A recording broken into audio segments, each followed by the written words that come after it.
Hi. What's your name and where are you from? My name is Mark and I'm from North London. Brilliant. And Mark, how old are you? I'm 46. Who have you brought with you today? My wife. She is somewhere in the audience. Brilliant. There she is. My daughter is here, but she's only 2 years old, so she's watching Peppa Pig somewhere or something, Yeah. probably. Are you a magician? I am indeed, yeah. And is that how you make a living? I've done a lot of jobs, not necessarily living. There's the good and the bad. Well, the best of luck. Thank you very much indeed. Thank you. Can I join you? Yeah. Okay. I've always wondered, what would it be like to experience real magic? Well, 2 years ago, I did, and it changed me and my life forever. Amanda, yes. I'm going to ask you to give this Rubik's Cube a mix for me. Can you keep on mixing until I come back to you? Yes. Thank you. David, inside this box are 25 different coloured crayons. I'm going to give these a mix, and David, you're going to choose one, but without looking. Just grab one at random. Hold it in your hand, David, but don't look at it. Keep it hidden. Alicia, yes. These cards belong to my daughter. It's important to see that all the cards are different. Yep. I'm going to ask you to just touch the back of any one. It doesn't matter which, but what is very, very important is that I don't do any sleight of hand. Okay. So I'll spread the cards like this, point to any one that you like. Wow, right down the end. Can you hold out your hand for me? I'm going to place that card on the palm of your hand, genuinely the card that you touch. Is that okay? Yes. Lovely. Amanda. Yes. You have mixed that cube into a completely unique pattern. Yes. Fair to say? Uh-huh. We'll get back to that in a moment. Simon, I'm going to ask you to hold this pen in your right hand right here. Perfect. You lower your wrist down, get comfortable. Yeah. Lovely. This book belongs to my wife. There are over 600 pages, around about 200,000 words in the book. Alicia, can I ask you to close your eyes for a moment? And just say the word stop. Stop. Simon, I'm going to hold the book above your pen. Amanda, can you say the word stop as I do this? Stop. Simon, can you bring the pen up to the page without looking and draw a small circle the size of a 5-pence piece? You don't have to be precise. I'm going to place the book down in front of you here, Simon. I'll take the pen. Can you do me a favour? Lift up the book. Don't show me. But have a look at where you've drawn that circle. Can you confirm that there is a word or words that you can see within that circle? Yeah. Yeah? There is? Wonderful. It's a good start. David, can you tell us what colour crayon do you have? Red. The red crayon. Alicia, for the first time, what card did you choose? Puppet penguin. The puppet penguin. Amanda, very carefully, can you just lift off the box so we can see the pattern that you've created on the very top of that Rubik's Cube? Now, if I told you that I knew this exact outcome yesterday, a week ago, or a month ago, you'd say, well, that would have to be magic. Some people would. I would. But it's not real magic. It's interesting, intriguing, maybe clever. Some might even say amazing, but it's not real magic. See, for me, real magic changed 2 years ago. This, to me, is real magic.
And Simon,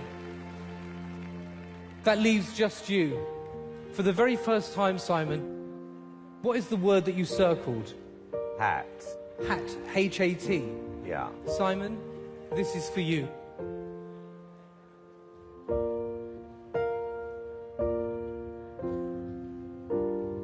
Isabella, you beautiful little girl. If Daddy was going to do Britain's Got Talent in 2 years from now, what random word do you think Simon would think of? Hat. H-A-T. You could be right. Oh my God, that's amazing! Wow!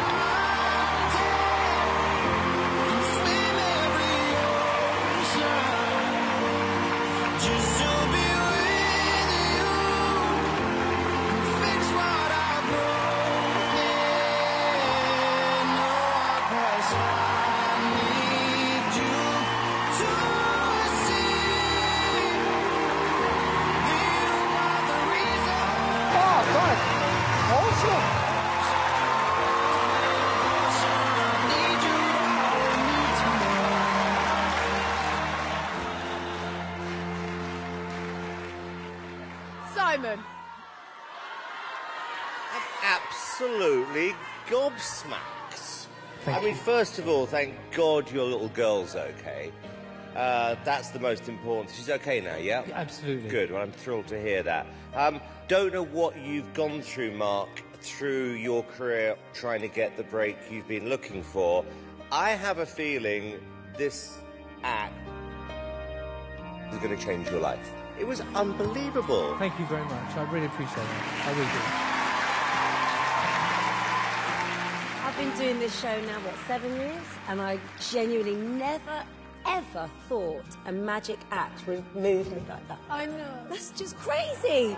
I don't care how you did it. It was He magnificent. did it because it's magic. You have just taken magic to a whole new level, Oh, my thank you. friend. Thank you.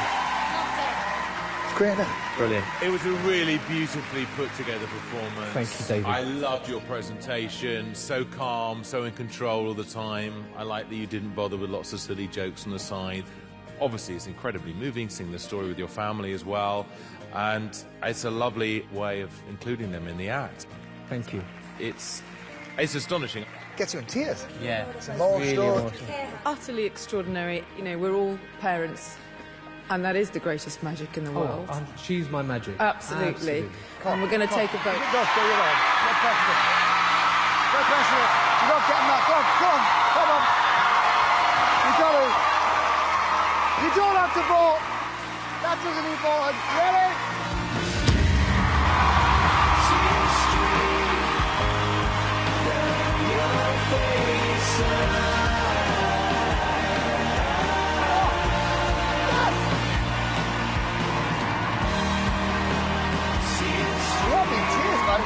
Got me absolute tears. That was remarkable. Remarkable. Well done. Well done, man. Brilliant. So deserved it. So deserved it. Oh my God. See you in the live shows. Well done. That was so brilliant. So brilliant. Thank you. Got me right there. Well done.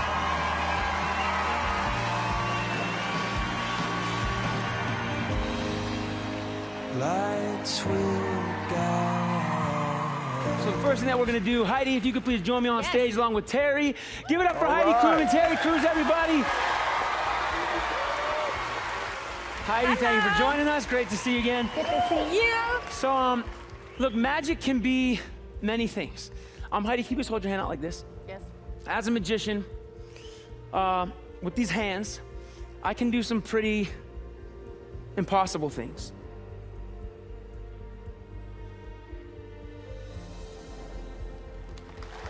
Wow.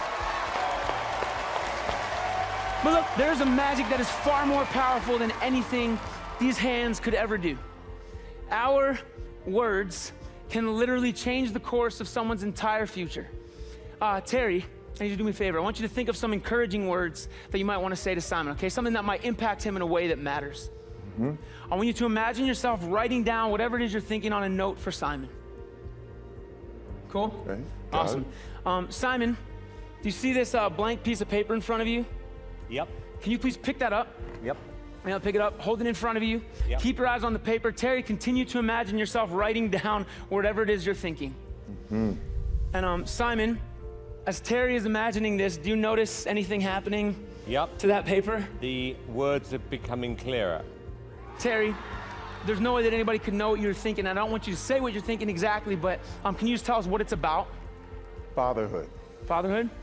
Simon, can you please read out loud the note that Terry just wrote for you? Yeah. Simon, you're an amazing father to Eric. Never forget that. Is that what you're thinking? Yes. Yes. Wow.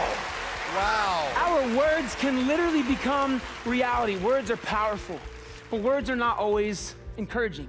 When I was a little kid, I had this belief deep inside me that I had the ability to impact the lives of others in a way that mattered. And then I met a lady who always felt the need to remind me that the only thing that I had was ADHD, a minor version of Tourette's, and a whole lot of people who had no idea what to do with me. What could this anxious, unfocused kid possibly do to change the world? How could I impact lives in a way that mattered when I didn't even matter? Her words created a barrier that I couldn't see past, and I didn't think I would ever be able to break through. But then fast forward to when I was about 18 years old, I met a man named Keith, whose words also changed me. Keith became a mentor to me, and day after day, he would speak words to me that reminded me of who I really was. Terry, Heidi, I wanna show you guys something. If you guys could each grab a piece of this, hold this up right there, maybe with your other hand. Terry, yep, that hand, Heidi. Hold it. Yep, right there. Look, Keith single-handedly reached into my life and removed every negative word that I ever believed about myself. His words helped me break through this barrier that I thought I would be stuck behind forever.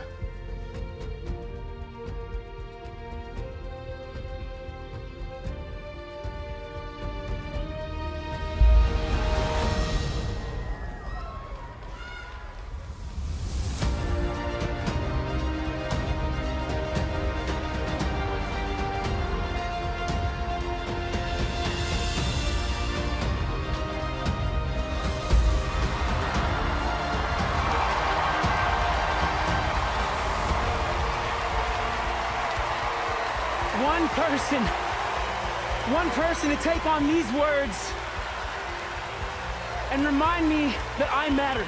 This is why it never felt like it was me who won America's Got Talent. It was an 8-year-old boy who believed that he would never be anything. He won America's Got Talent. Heidi, Terry, thank you guys so much. My name is Dustin, Tavella. Thank you, America. Thank you guys so much. Thank you guys so much.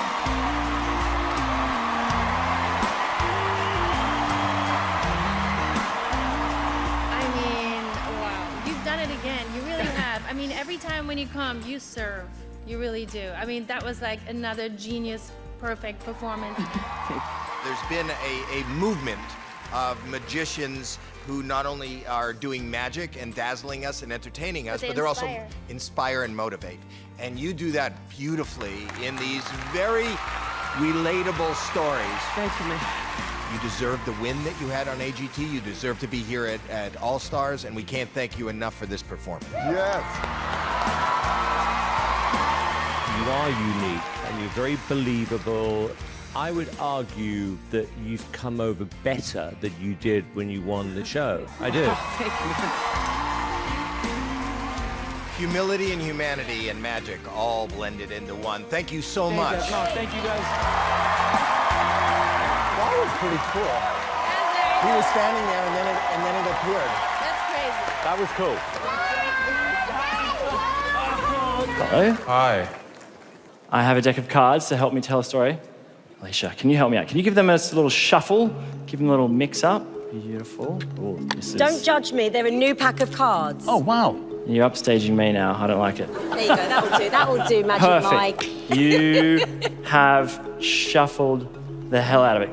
Shane, can you help me? Yeah, of course. I'm going to get you to say stop whenever you like. Stop. Have a look. Don't let me see it, actually. Can you sign it on the face of the card? And nice and big, right, Shane? You can show the other judges. You can hold it up and show the team if you trust them. There it is there. Perfect, thank you. Throw it in the middle here. Copy that. Lovely, thank you. David, I'm actually got the biggest man crush on you, so I want to start here. Is that all right? The feeling's mutual. Oh, and if you do want to take off your clothes, Magic Mike, feel free. Everyone has their price, David. We can sort this out. But honestly, I've came here to tell you all a story. Okay. That means a lot to me, and I hope you like it. It's actually a story about a guy I know named Jack. And if you met Jack, you'd probably think he's the luckiest guy in the world. I mean, he's got a loving family and plenty of mates. And they think he's kind of funny. They always think of him as a bit of a joker. And when he's out in the town with his mates, they really get around him. They call him the king, which is kind of ironic because whenever the night ends up at the karaoke bar, he's the one always singing Queen. Wow. But even on the most joyous of occasions, like Christmas or even his birthday, he would often look around at the full house of family and friends having such a good time. And he'd stop and think, what's wrong with me? Like, why can't I have fun? And the more he thought about this, the worse he felt. And the worse he felt, the more guilty he felt. And all of a sudden, he'd have shame and become flush with emotion. So what would Jack do? He'd find a nice, quiet room in the house and cry. You see, Jack was a 28-year-old man. And in his mind, 28-year-old males, they needed to be strong. They don't talk about their feelings. And it wasn't until he learnt that 1 in 10 Australians actually seek professional help that he realized he wasn't alone. And that's what gave him the courage to talk to his friends. And when he did, they thought it showed true heart to talk about his feelings. So he started to do some research, and he was shocked to learn that in the most recent year, 3,318 Australians took their own lives. That's 63 people every single week. 63. And for every person that did, another 20 attempted to. In Australia, suicide is the leading cause of death for people aged between 15 to 44. And he didn't want to become another statistic. But do you know what really helped Jack? It was hearing other people's stories. And not just stories from his friends and family, but stories from Australian royalty. Australians in politics. Australians in fashion and business. Even some Australian sporting legends. Hearing these people share their own personal stories about their struggles helped Jack recognize his fears and made him realize he's not alone. So do you know what Jack decided to do? Jack decided to share his story on Australia's Got Talent.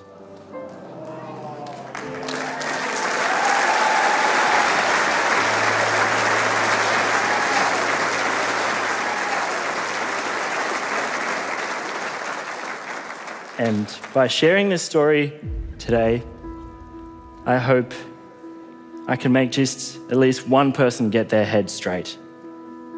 So now more than ever, do we need people to have the courage to reach out. There's a trained professional just a phone call away. 24/7. Don't cry, mate. Thank you. I want all Australians, genuinely, who are struggling with their mental health, to remember that without the rain, there can be no rainbow. So I want all Australians to shine bright like a diamond.